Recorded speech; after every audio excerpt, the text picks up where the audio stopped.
Salam Bapak Ibu, selamat pagi bagi kita semua. Baik, saat ini kita akan kembali merenungkan firman Tuhan. Mari kita membuka dalam Alkitab kita dari kitab Yosua pasal yang ke-7.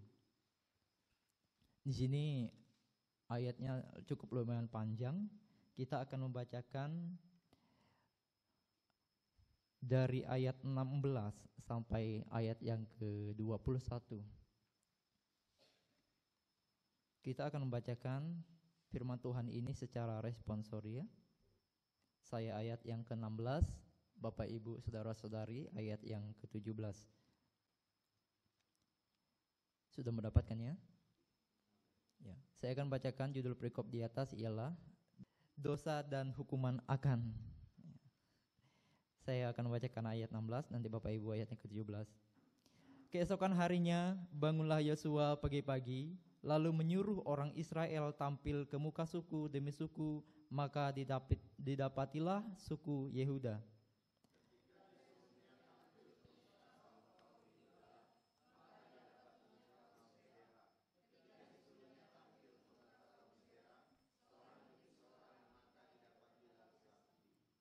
Ketika disuruhnya keluar, keluarga orang itu tampil ke muka, seorang demi seorang, maka didapatilah Akan bin Karmi, bin Zabdi, bin Zera dari suku Yehuda.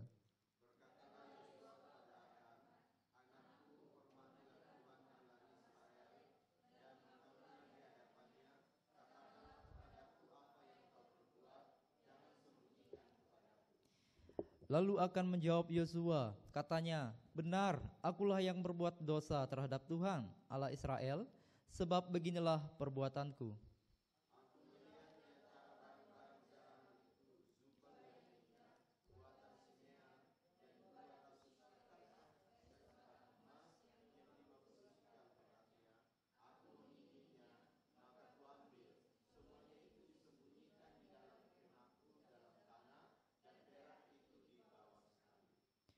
Terima kasih untuk kerjasamanya dalam membacakan firman Tuhan pada pagi hari ini. Nah, Bapak Ibu, pada pagi hari ini kita akan merenungkan firman Tuhan dari kitab Yosua pasal 7, ayat yang pertama sampai ayat yang ke-26 ini. Nah, kitab Yosua ini berbicara mengenai bagaimana penyertaan Allah ke dalam kehidupan bangsa Israel. Nah, saling berkaitan kalau kita melihat di dalam pasal yang sebelumnya. Di dalam pasal yang ke-6 ya, kita melihat bahwa Tuhan menyertai bangsa Israel pada saat mereka merebut kota Yeriko. Tuhan menyertai dan mereka berhasil. Nah, pasal 6 menceritakan tentang kemenangan bangsa Israel atas Yeriko. Kemenangan mereka didasarkan atas ketaatan Yosua kepada firman Tuhan dan ketaatan bangsa Israel dalam melakukan tugas yang disampaikan oleh Yosua melalui firman yang disampaikan oleh Allah kepada Yosua. Nah, keberhasilan ini membawa kemenangan dan sukacita yang luar biasa bagi bangsa Israel. Karena Tuhan sanggup melakukan perkara yang besar bagi mereka. Nah, ini merupakan keberhasilan bangsa Israel. Karena apa? Karena mereka taat. Mereka melakukan segala perintah Tuhan. Melakukan apa yang Tuhan tetapkan bagi mereka. Ya? Melakukan apa yang Tuhan suruh. Begini loh kalian harus lakukan. Begini loh yang harus kalian kerjakan. Mereka lakukan, mereka turuti, sehingga mereka berhasil. Karena mereka mendengarkan perkataan Tuhan. Mereka melakukan firman Tuhan. Ya. Keberhasilan mereka membawa sukacita yang luar biasa. Karena apa? Karena ada kemenangan. Kemenangan yang luar biasa. Kalau kita membaca pasal yang ke-6 itu, ya, dengan mereka bersorak-sorak memuji Tuhan saja tembok Yeriko roboh. Ya. Di situ luar biasanya, ya, kebesaran Tuhan, kuasa Tuhan, ya, kalau Dia bekerja ke dalam kehidupan kita dan bagi bangsa Israel, maka kuasa Tuhan itu pasti akan dinyatakan, luar biasa. Nah, sebaliknya Bapak Ibu, pada ayat pasal yang ke-7 ini yang kita pelajari, ya, di pasal yang ke-7 ini bangsa Israel mengalami kekalahan. Berbalik, pasal ke-6 mereka mengalami kemenangan, sedangkan pasal ke-7 mereka mengalami kekalahan. Apa sebab dan akibat mereka mengalami kekalahan. Ya. Apa sebab dan akibatnya? Pastinya karena dosa yang dilakukan oleh bangsa Israel. Karena dosa mereka gagal dan ketidaktaatan akan perintah Tuhan. Kegagalan mereka membawa kesedihan bagi Yosua. Sehingga ia mengoyakkan jubahnya lalu berkabung. Ayat yang ke-6. Bahkan bangsa Israel juga menjadi tawar hati karena kekalahan itu. Ya. Yosua menjadi sedih sekali. Ya. Sehingga dia mengingat masa di mana ketika dia belum menyeberang ke sungai Yordan, dia katakan, ya, mengapa Tuhan menyeberang kami ke sebelah sungai Yordan sehingga kami akan dimusnahkan? Dia katakan seperti itu. Lebih baik kami tidak menyeberang. Kenapa harus demikian? Ya. Hal yang harus kami dapat, kejadian yang seperti ini yang kami dapat, berkabung. Ya. Sangat sedih sekali kata Yosua. Dan juga bangsanya pun menjadi tawar hati karena kekalahan itu. Ya. Kalau kita membaca ayat-ayat sebelumnya itu, ya, di mana dalam ayat yang kedua sampai ayat yang ke-9 itu menceritakan tentang mereka mengintai kota Ai. Ya. Yosua menyuruh mereka pergi, itu banyak orang, ya kan? Banyak orang. Berapa? Saya akan bacakannya bagi kita semua. Ya.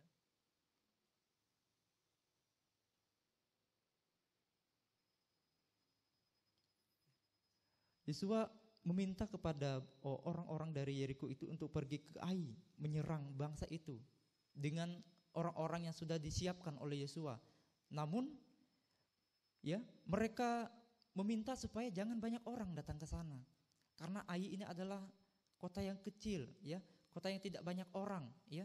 Jumlahnya lebih banyak daripada mereka, ya. Tidak usah banyak-banyak pergi, sedikit saja orang. Nah, maka ketika mereka melakukan perkara itu, mereka kalah. Dan terbunuh 36 orang. Dalam ayat ke-5 itu dikatakan, ya. Ayat ke-5, sebab orang-orang Ai menewaskan kira-kira 36 orang dari mereka. Maka mereka, bangsa Israel menjadi tawar hati karena kekalahan itu. Ya. Menyesal pastinya ada dalam pribadi mereka karena kekalahan itu. Dan penyebabnya ialah karena dosa. Dosa yang menyebabkan kekalahan itu. Nah, maka kita akan belajar dari perenungan firman Tuhan pada pagi hari ini. Ya, tema yang sudah diberikan kepada kita ialah menghormati Tuhan. Menghormati Tuhan, kata hormat kalau kita melihat Bapak Ibu dalam KBBI artinya ialah penghargaan. Artinya adalah menghargai, seperti menyembah atau menunduk. Ya, kata hormat dalam KBBI adalah menghargai, seperti menyembah atau menunduk. Kalau kita melihat budaya orang Korea, Jepang, ya, mereka memberikan hormat dengan cara menunduk. Itu adalah bentuk penghargaan atau cara mereka menghormati orang. Nah, sedangkan kata menghormati ialah mengakui dan mentaati. Mengakui berarti kita mengakui kekuasaan Allah, mengakui kedaulatan Allah, mentaati perintah Allah dan mentaati setiap apa yang Tuhan nyatakan kepada bangsa Israel. Ya. Dalam ayat yang ke-6 mereka sudah penuhi itu, tetapi dalam ayat yang ke-7 mereka melakukan dosa. Nah, rasa hormat adalah suatu sikap penghargaan. Ya, penghargaan ini adalah suatu perbuatan yang nyata yang diberikan.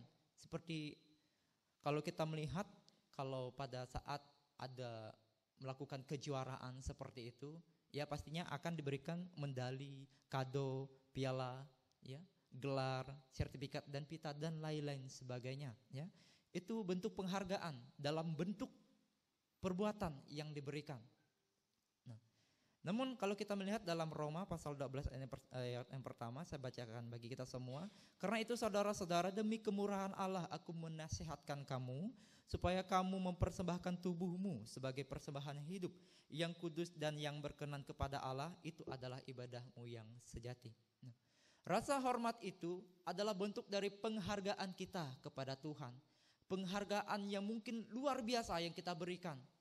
Kalau kita melihat dalam konteks Roma pasal 12 ayat yang pertama ini, itu adalah suatu hal di mana ibadah kita yang sejati itu ialah mempersembahkan tubuh kita. Itu adalah bentuk nyata yang kita berikan kepada Tuhan. Lanjut, yang kedua itu adalah kekaguman. Rasa hormat adalah suatu sikap kekaguman, takjub. Dari sikap itulah kita memberi rasa hormat kepada Tuhan. Ya, takjub, kagum akan hal itu. Nah, baru-baru ini kan ada dari Paus berkunjung ke Indonesia, ya kan? Dia adalah orang yang terhormat. Dia adalah orang yang terpuji, orang nomor 1 di agama itu. Nah, dia adalah orang yang terhormat, maka semua orang akan kagum kepadanya. Kagum melihatnya karena kebesarannya, ya, karena tindakannya. Mengagumi, takjub. Maka dari takjub itu maka kita akan menghormati dia seperti itu. Nah, begitupun dengan Tuhan. Kita takjub. Dari sikap itulah kita menghormati Tuhan. Dan yang ketiga ialah berperilaku. Berperilaku itu adalah tanggapan atau reaksi kita kepada Tuhan. Ya, hormat kita, perilaku kita, reaksi kita untuk menghormati Tuhan. Yang selanjutnya ialah berperasaan. Rasa atau keadaan batin sewaktu menghadapi atau merasai sesuatu. Perasaan kita tunjukkan kepada Tuhan dengan rasa hormat kita di hadapan Tuhan. Melalui pujian, penyembahan kita kepada Tuhan, itu adalah rasa hormat kita kepada Tuhan. Bahwa semestinya Tuhan itu adalah Allah yang berkuasa. Nah, Bapak Ibu, kalau kita melihat ya, di Indonesia sendiri pun ya mempunyai bentuk sikap hormat ya di berbagai sukunya masing-masing. Ya.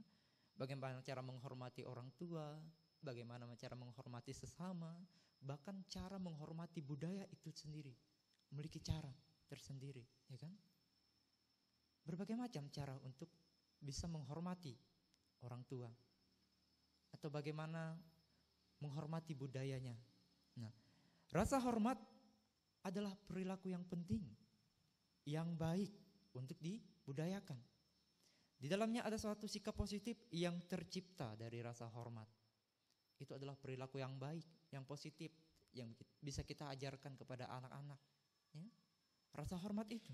Nah, maka dalam hal ini Bapak Ibu, ya, kalau kita berbicara mengenai hormat kepada Tuhan, ya, kita melihat sekarang ini dunia ini, ya Bapak Ibu, ada yang telah melegalkan yang namanya pemberkatan nikah antar sesama jenis itu.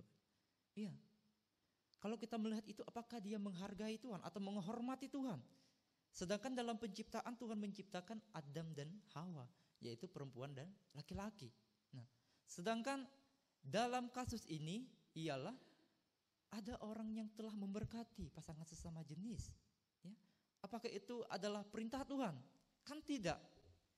Kalau kita, Bapak Ibu mendengarkan khotbah pada saat ibadah di rumah Ibu Dolphy, waktu khotbah Pak Sugi kemarin berbicara mengenai bahwa suami dan istri disatukan, mereka akan menjadi satu daging dan akan meninggalkan ibu dan bapaknya, ya kan? Mereka menjadi satu daging. Itu adalah kehormatan, menghormati apa yang Tuhan nyatakan bagi manusia. Nah, sedangkan dalam kasus ini apakah itu dikatakan hormat? Ya, memberkati pernikahan sesama jenis. Ya. Bagi saya itu sangat suatu hal yang jahat. Ya, tidak menghormati apa yang telah Tuhan tetapkan. Nah, jadi itu bukan suatu kehormatan yang diberikan kepada Allah. Karena apa? Karena telah melanggar perintah Allah, telah melanggar apa yang Tuhan tetapkan bagi Allah. Ya. Mereka melakukan hal yang jahat. Kalau menurut mereka secara logis, secara dilihat dengan mata itu baik-baik saja gitu. Tapi secara hukumnya Allah itu adalah hal yang sangat jahat di mata Tuhan. Ya. Tidak menghormati Allah, tidak melakukan apa yang Tuhan nyatakan bagi mereka. Bapak Ibu, sedikit kesaksian. Saya waktu tingkat 1 itu ya pernah pelayanan di daerah GPSI Kencok, ya. Waktu pelayanan saya kan adalah orang yang latar belakang orang yang mungkin tidak banyak bicara, pendiam, ya kan, tidak bisa berinteraksi dengan orang-orang di luar, pemalu sekali. Bahkan di SMA pun teman-teman saya bilang saya adalah orang pemalu, pendiam, nggak banyak omong seperti itu. Nah, waktu saya pelayanan di GPSI Kencok, saya dipercayakan untuk menangani ibadah sekolah minggu. Nah, saya melihat dengan latar belakang saya orang yang pendiam, tapi ketika saya datang sini saya diubahkan, maksudnya seperti itu, diubahkan dengan cara bagaimana cara harus berinteraksi dengan orang, karena di sini kan kita dididik, ya kan, kita dibentuk menjadi hamba Tuhan yang bisa melakukan segala sesuatu gitu. Nah, waktu pelayanan ya saya dipercayakan untuk menangani ibadah sekolah minggu. Nah, saya pelayanan sekolah minggu, saya bercerita tentang firman Tuhan, saya mengajak anak-anak sekolah minggu bernyanyi, melakukan gerakan, ya memuji Tuhan seperti itu. Nah, selesai dari ibadah sekolah minggu, Bapak Ibu, saya merasa sangat kagum sekali, luar biasa gitu kan. Kalau saya melihat kepada kehidupan saya yang dulu gitu, dengan orang tidak bisa berbicara, tidak bisa berinteraksi, maksudnya nggak bisa lah gitu untuk bisa berinteraksi dengan anak-anak pun susah gitu untuk memberitakan tentang kebenaran Injil firman Tuhan kepada anak-anak, itu sangat sulit bagi saya gitu kan. Namun di situ saya kagum, saya merasa luar biasa gitu, Tuhan bekerja dalam kehidupan saya, ya, dengan kekurangan yang saya miliki, namun Tuhan bekerja. Tuhan membuat saya bisa berbicara, Tuhan membuat saya bisa melakukan pekerjaan Tuhan melalui menaikkan pujian kepada Tuhan seperti itu. Saya merasa sedih sekali gitu, terharu karena kebaikan Tuhan. Rasa hormat itu saya berikan kepada Tuhan, ya. Kebaikan Tuhan itu saya kembalikan kepada Tuhan, ya. Kenapa? Tuhan bekerja bagi kehidupan saya. Tuhan mengerjakan apa yang sudah Tuhan tetapkan bagi saya. Saya mengucap syukur, saya mengagumi itu karena kuasa Tuhan bekerja bagi saya. Nah, demikian pun dalam kehidupan kita, Bapak Ibu. Kalau ada halnya Tuhan bekerja dalam kehidupan kita dengan memberi kita kelebihan, dengan keterbatasan kita, kita pasti akan mengagumi kebaikan Tuhan. Kita akan memberikan penghargaan yang luar biasa kepada Tuhan, ya, luar biasa sekali. Nah, maka dalam hal ini kita kembali kepada teks firman Tuhan, Bapak Ibu. Rasa hormat adalah suatu sikap penghargaan, kekaguman, berperilaku dan berperasaan kita kepada Tuhan. Itulah yang akan kita berikan kepada Tuhan. Nah, ada beberapa poin yang akan kita lihat pada bagian perikop firman Tuhan di dalam Yesua pasal 7 ini. Yang pertama itu adalah ketetapan Tuhan itu adalah perintah. Nah, maka ketetapan Tuhan itu kita hormati, kita harus lakukan karena itu perintah. Nah, Tuhan memberikan perintah melalui para nabinya, sehingga nabinya memberikan perintah kepada para bangsa-bangsanya, ya. Tuhan memberikan perintah ketetapan kepada para nabinya untuk mereka sampaikan kepada bangsa-bangsanya, ya. Demikian yang dilakukan oleh Yesua. Tuhan berfirman kepada Yesua supaya Yesua menyampaikan firman Tuhan itu kepada bangsa Israel. Kembali lagi pada ayat 6, mereka mendengarkan. Sedangkan pada ayat 7 mereka melakukan kejahatan. Nah, dalam bagian ini perintah Tuhan itu sangat jelas kepada bangsa Israel. Kalau kita melihat dalam pasal 6 ayat ke-18, saya membacakan bagi kita semua. Tetapi kamu ini janganlah dirimu terhadap barang-barang yang dikhususkan untuk dimusnahkan, supaya jangan kamu mengambil sesuatu dari barang-barang yang dikhususkan itu setelah mengkhususkannya, dan dengan demikian membawa kemusnahan atas perkemahan orang Israel dan mencelakakannya. Nah, ini adalah satu perintah yang Tuhan nyatakan kepada bangsa Israel. Ketetapan itu Tuhan nyatakan kepada bangsa Israel untuk mereka tidak lakukan. Nah, apa ketetapan itu? Barang yang dikhususkan dalam kemah Tuhan, barang jarahan, barang yang mereka ambil dari ketika mereka merebut kota Yeriko. Barang-barang yang dikhususkan Tuhan. Itu ketetapan yang Tuhan berikan bagi bangsa Israel pada pasal yang ke-6 ayat yang ke-18. Nah, barang-barang yang terkutuk adalah barang-barang yang dikhususkan dan dikhususkan bagi Allah Israel, baik untuk upacara khusus maupun untuk dimusnahkan, dalam Imamat pasal 27 ayat yang ke-28 dan Ulangan pasal 2 ayat 34. Barang yang dikhususkan oleh Tuhan adalah bukan hak milik pribadi bangsa Israel, apabila melihat kepada konteks ini. Ya. Barang itu merupakan barang jarahan dari kota Yeriko, barang itu harus dimasukkan ke dalam pembendaharaan Tuhan. Yosua pasal 6 ayat yang ke-19. Tidak boleh diambil apalagi untuk disimpan menjadi milik pribadi. Karena Tuhan sudah menyatakan itu. Tuhan telah memberi perintah. Tuhan telah memberikan ketetapan bagi bangsa Israel. Itu bukan milik pribadi bangsa Israel. Ya. Bukan milik pribadi mereka yang harus mereka ambil dan mereka simpan. Tidak. Karena Tuhan telah menetapkan bahwa barang-barang itu harus disimpan dalam pembendaharaan Tuhan. Disimpan di dalam itu. Tidak boleh dikacau seperti itu. Karena itu adalah barang-barang yang sudah ditetapkan oleh Tuhan. Tidak boleh dikacau. Kudus. Ya. Nah, namun akan memiliki niat dalam hatinya untuk memiliki barang-barang tersebut. Barang-barang jarahan itu memiliki nilai yang sangat tinggi. Ya, yaitu kalau kita melihat dalam Yosua pasal 7 ayat yang ke-21 itu, barang itu berupa jubah yang indah, ya.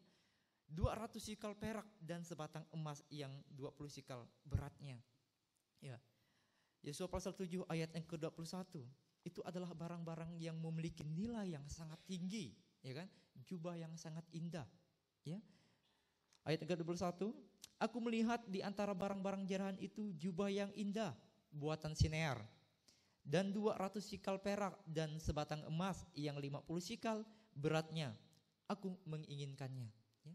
Kata itu adalah kata akan, ya. Kenapa dia menginginkannya? Saya katakan lagi, itu adalah barang yang sangat berharga, bernilai tinggi, ya, bernilai sangat tinggi sekali. Karena itu adalah barang yang mungkin sangat berharga sekali, maka akan menginginkan itu. Nah, meskipun sudah ada ketetapan yang Tuhan berikan, kalau kita melihat dalam ayat yang pasal 6 ayat 18 tadi, kita kembali ke belakang, ya. Bagi ketetapan yang Tuhan berikan bagi bangsa Israel untuk tidak mengingini apa yang dikhususkan oleh Tuhan, itu adalah perintah. Namun dilanggar oleh Akan. Karena apa? Keinginan yang sangat besar ke dalam pribadi Akan. Karena melihat barang itu bagus, ya kan? Barang itu bernilai sangat tinggi sekali, ya. Sangat tinggi sekali. Nah, maka dia menginginkan itu. Nah, kata perintah Bapak Ibu, ya, memiliki beberapa fungsi kalimat, yaitu saya memberikan di situ ada beberapa.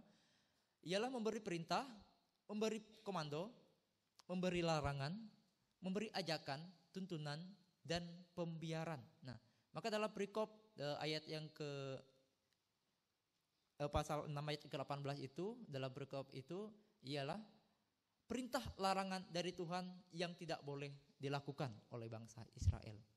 Sangat jelas dikatakan bahwa itu adalah barang yang dikhususkan, disimpan dalam pembendaharaan Tuhan, tidak boleh dikacau, ya. Karena itu adalah barang jarahan, bukan milik pribadi bangsa Israel. Nah, ini adalah sebuah perintah larangan yang tidak boleh dilakukan oleh bangsa Israel. Barang itu tabu, ya. Perintah itu adalah tabu untuk dilakukan, ya. Kata tabu itu ialah suci, tidak boleh disentuh, tidak boleh diucapkan dan sebagainya. Itu adalah pantangan atau larangan, ya. Tidak boleh dijamah, tidak boleh diambil, karena itu bukan milik pribadi bangsa Israel. Itu adalah barang yang dikhususkan oleh Tuhan. Maka itu adalah perintah larangan yang Tuhan berikan kepada bangsa Israel. Nah, kalau memberikan perintah komando kepada bangsa Israel, maka mereka harus lakukan, karena itu adalah perintah, supaya mereka mentaati apa yang Tuhan perintahkan untuk mereka lakukan. Nah, ini adalah perintah larangan yang Tuhan nyatakan atau berikan kepada bangsa Israel, supaya mereka tidak melakukan apa yang telah Tuhan nyatakan bagi mereka. Namun keinginan akan sangat kuat, mengingini barang yang sangat bernilai tinggi itu. Dia menginginkannya. Nah, maka Bapak Ibu, dalam hal ini bahwa ketetapan Tuhan itu adalah perintah yang harus kita lihat apakah perintah itu adalah komando atau larangan atau ajakan atau tuntunan bagi kita. Maka kita melihat kepada konteks itu, ya. Karena itu perintah yang Tuhan nyatakan bagi kita, ya harus kita lihat juga apakah itu perintah yang harus kita lakukan atau tidak. Nah, Yosua pasal 6 ayat 19, barang yang dikhususkan oleh Tuhan itu adalah kudus. Kudus. Yang tidak boleh dikacau, tidak boleh disentuh oleh bangsa Israel. Karena itu sudah ditetapkan. Maka implikasinya bagi kita dalam poin yang pertama ialah ketetapan Tuhan adalah perintah yang kudus dan tidak boleh dilanggar. Kalau dilanggar pasti kita akan menerima konsekuensinya. Itu adalah perintah yang Tuhan nyatakan bagi bangsa Israel. Dan bahkan pun bagi kita, apa yang baik, apa yang jahat, ya kita lihat. Yang jahat kita tidak boleh lakukan. Yang baik itu yang harus kita kerjakan. Itu adalah komando untuk kita dapat memberitakan kebenaran firman Tuhan. Kejahatan, untuk apa kita melakukan kejahatan? Ya. Hal yang jahat itu adalah hal yang tidak disukai oleh Allah. Maka itu adalah larangan. Ya, larangan, perintah, larangan Tuhan. Nah, lanjut kita akan merenungkan poin yang kedua, ialah ketidaktaatan membangkitkan murka Tuhan. Nah, di sini kita melihat bahwa ketidaktaatan itu kepada satu pribadi. Dosa satu orang membuat seluruh bangsa berada dalam bahaya kehancuran. Yosua pasal 7 ayat yang ke-12. Ketidaktaatan akan membangkitkan murka Tuhan. Kalau kita membaca dalam ayat yang pertama, ya Bapak Ibu, tetapi orang Israel berubah setia, bukan kepada satu pribadi, tapi orang Israel. Ya, yang dimana mereka menjadi satu.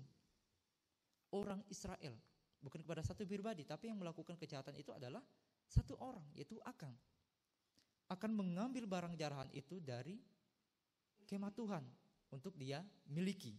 Nah, akibat perbuatan Akan, semua bangsa mendapat murka Allah. Yosua pasal 7 ayat 11, Allah tidak tertuju kepada satu pribadi, akan tetapi kepada semua orang Israel. Nah, perbuatan Akan ini memberikan suatu dampak yang besar bagi bangsa Israel. Sehingga dalam pengintaian di Ai mereka mengalami kekalahan. Karena apa? Karena dosa yang dilakukan. Ya. Kalau kita berbicara mengenai persekutuan, Paulus katakan juga kita adalah satu tubuh di dalam Tuhan. Kalau satunya mengalami suatu kegagalan, maka semuanya akan sakit seperti itu. Demikian pun dengan tubuh. Kalau ada luka di tangan, pasti seluruh badan itu akan merasa sakit karena masih terhubung seperti itu. Nah, demikian pun dengan Akan. Dia melakukan kejahatan, maka semua orang Israel akan kena. Karena Akan adalah berada dalam ruang lingkup orang Israel, bangsa Yehuda. Nah, hal pertama yang kita amati dari tindakan Akan yang mengambil barang yang terkutuk adalah sikap Tuhan terhadap dosa. Bahwa dosa itu tidak ada komprominya. Ya. Karena dia melakukan itu, melanggar apa yang Tuhan nyatakan, itu adalah sikap dosa dia terhadap Tuhan. Nah, Tuhan marah akan ketidaktaatan Akan, tetapi kemarahannya tidak hanya kepada satu orang saja, tetapi juga terhadap seluruh bangsa Israel. Ya, Tuhan meminta pertanggungjawaban bangsa itu sebagai satu kesatuan, termasuk Yosua dan para tua-tua Israel. Mengapa Tuhan melakukan hal ini? Karena Israel adalah satu bangsa, satu keluarga di bawah Tuhan. Keluaran pasal 19 ayat 5 sampai yang ke-6. Nah, satu kesatuan di dalam Tuhan. Bangsa Israel adalah bangsa yang terpilih, bangsa yang dikhususkan oleh Tuhan. Ya, ketika satu berbuat salah, maka semuanya akan kena. Ya, karena itu sangat berpengaruh sekali bagi bangsa Israel. Sehingga satu dosa yang ditimbulkan dari perbuatan orang-orang Israel, maka semuanya akan kena. Karena dalam peperangan pastinya mereka akan bersatu. Ya, seperti koloni untuk menyerang. Nah, ketika satu orang berbuat dosa, maka semuanya akan kena. Karena di situ ada satu kesatuan. Ya. Ada satu kesatuan. Kalau katakan Rasul Paulus, satu tubuh. Nah, seluruh keluarga berada dalam hubungan perjanjian dengan Tuhan. Ketika salah satu anggota melanggar perjanjian, maka hubungan seluruh keluarga dengan Tuhan pun terputus. Maka Tuhan ketika melihat perbuatan yang dilakukan Akan, dia katakan dia tidak akan menyertai mereka lagi kalau dosa itu belum dituntaskan. Belum dituntaskan. Maka Allah katakan kepada Yosua bahwa ayat ke-13, bangunlah, kuduskanlah bangsa itu dan katakan, kuduskanlah dirimu untuk esok hari, sebab demikian firman Tuhan Allah Israel, hai orang Israel, ada barang-barang yang dikhususkan di tengah-tengahmu, kamu tidak akan dapat bertahan menghadapi musuhmu sebelum barang-barang yang dikhususkan itu kamu jauhkan dari tengah-tengah kamu. Ya. Sebelum barang-barang itu dijauhkan dari mereka, maka Tuhan tidak akan menyertai mereka. Aku tidak akan menyertai kamu lagi jika barang-barang yang dikhususkan itu tidak kamu punahkan dari tengah-tengahmu. Tuhan berkata demikian. Karena itu adalah suatu kejahatan, dosa yang dilakukan oleh bangsa Israel. Ketika mereka melakukan dosa, maka tidak akan Tuhan sertai. Demikian pun dalam nas pembimbing tadi, ya Bapak Ibu, ya. Kalau kita menghormati Tuhan, Tuhan pasti akan menghormati kita. Kalau kita tidak menghormati Tuhan, maka sebaliknya, ya. Dalam ayat yang ke 12b itu, Tuhan tidak akan menyertai bangsa Israel. Kalau barang-barang dari jarahan yang mereka ambil atau akan ambil itu tidak dipunahkan, Tuhan tidak akan menyertai, karena itu adalah satu dosa yang sangat menyakiti hati Tuhan, seperti itu. Nah, kita dapat melihat Bapak Ibu dosa yang timbul dari perbuatan akan. Yang pertama itu dalam Yesaya 7 ayat 21 ialah dosa melihat. Yang kedua dosa mengingini. Yang ketiga dosa mengambil. Dan yang keempat menyembunyikan. Ya. Melihat, kalau kita lihat dalam Matius pasal 6 ayat ke-2 sampai ke-3, mata, kegunaan mata itu adalah kalau kita melihat hal yang baik, maka yang ada dalam pikiran kita adalah baik. Kalau kita melihat hal yang jahat, maka dalam pikiran kita adalah jahat. Kalau dalam seminar camp yang kemarin, ya, apa yang kita makan itu yang kita pikirkan dan itulah yang kita ucapkan. Dari mata kita melihat. Nah, ketika akan melihat barang-barang jaran itu yang saya katakan tadi, itu adalah barang-barang yang bernilai tinggi, maka dia mengingini itu, dia mau barang itu, ya. Dari mengingini itu timbul dari mata yang melihat, sehingga timbullah pikiran jahat dan membuat suatu tindakan untuk mengambil barang itu, ya. Kalau kita melihat perbuatan akan ini, seakan-akan dia itu tidak takut akan Tuhan, tidak takut akan kehendak Tuhan, tidak takut akan perintah Tuhan. Karena apa? Karena dosa. Dosa sangat kuat sekali untuk mempengaruhi orang, ya. Dosa sangat kuat untuk mempengaruhi orang. Meskipun sudah ada ketetapan yang Tuhan nyatakan bagi bangsa Israel, dengan perbuatan dosa yang akan yang dimiliki oleh akan, melihat, mengini, mengambil dan menyembunyikan. Mengapa dia sembunyikan? Karena barang yang dikhususkan oleh Tuhan itu tidak boleh dimiliki secara pribadi, karena itu adalah barang jarahan. Maka dia menyembunyikannya. Nah, dampak dari perbuatan itu mengakibatkan bangsanya kalah dalam mengintai kota Ai dengan jumlah 36 korban yang terbunuh, ya. Meskipun sedikit, tapi itu sangat menyesali hati Yosua dan menyesali bangsa-bangsa yang lain karena kekalahan itu. Nah, akibat ketidaktaatan akan mengenai ketetapan Tuhan menjadikan bangsanya mengalami kutuk dan Tuhan tidak menyertai bangsa Israel. Maka perbuatan satu saja yang perbuatan dosa satu saja yang terjadi kepada bangsa Israel, maka semua bangsa Israel terkena. Nah, di sini kita dapat melihat, ya Bapak Ibu, kalau kita hidup dalam persekutuan yang ada, ketika satu orang berbuat salah seperti di lembaga ini, kalau satu berbuat salah seperti itu, pastinya semuanya akan kena.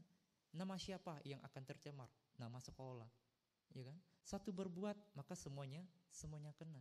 Demikian pun dengan bangsa Israel, ya. Ada satu kesatuan di dalamnya, di dalam Tuhan. Satu berbuat salah, semuanya kena. Maka kita sangat menjaga ketetapan Tuhan, sangat menjaga suatu kuasa Tuhan itu dengan kita menghormati Tuhan, ya. Dengan kita menghormati Tuhan, dengan apa yang Tuhan sudah tetapkan bagi kita. Ibu kasihnya, taat melaksanakan amanat Tuhan itu menghindari murka Tuhan, ya. Taat saja kita kepada Tuhan, maka murka Tuhan itu tidak akan Tuhan berikan kepada kita. Demikian pun dengan bangsa Israel. Kalau mereka taat, lihat pada pasal yang ke-6, mereka pasti akan mengalami kemenangan. Ketika mereka tidak taat, mereka mengalami kekalahan pada pasal yang ke-7 ini. Maka kesimpulannya dari firman Tuhan kita pada pagi hari ini ialah memiliki rasa hormat berarti kita tunduk di hadapan Tuhan dengan menghargai apa yang ditetapkan Tuhan dan mentaati perintahnya. Sehingga dengan demikian Tuhan akan menyertai dan menolong karena ada ketaatan dan rasa hormat kepadanya. Itu adalah janji Tuhan. Dalam nats pembimbing kita dikatakan seperti itu. Itu adalah janji Tuhan. Dan di sini pun adalah janji Tuhan. Tuhan pasti akan menyertai kita kalau kita menghormati Tuhan, kalau kita melakukan segala ketetapan-ketetapan yang Tuhan nyatakan bagi kita di tempat ini. Amin untuk kebenaran firman Tuhan. Bapak Ibu, mari saat ini kita mengucap syukur untuk kebenaran firman Tuhan. Kita berdoa.